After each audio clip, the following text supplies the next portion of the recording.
Qadim zamonlarda Andijon shahrida Farg'ona viloyati hokimi Umar Shayx Mirzo oilasida bir o'g'il dunyoga keldi.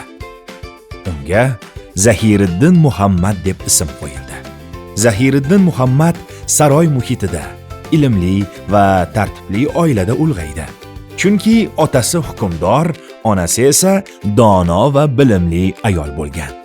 U bolaligidan ziyrak va sinchkov bo'lib, atrofdagi voqealarni diqqat bilan kuzatardi va kattalarning gaplarini tez eslab qolardi.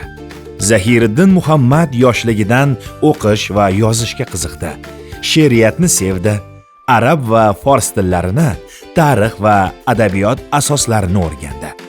12 yoshida bu jasur bolaning boshiga og'ir sinov tushdi. U otasidan ayrilib Farg'ona taxtiga o'tirdi. Lekin yosh yigit qo'rqmadi, o'zini yo'qotmadi. Chunki ota-onasi uni juda jasur qilib tarbiyalagan edi.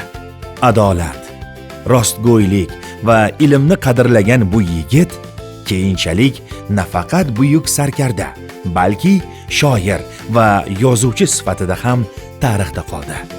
Sezganingizdek, bu hikoyamizning qahramoni buyuk bobokalonimiz Zahiriddin Muhammad Bobur edi.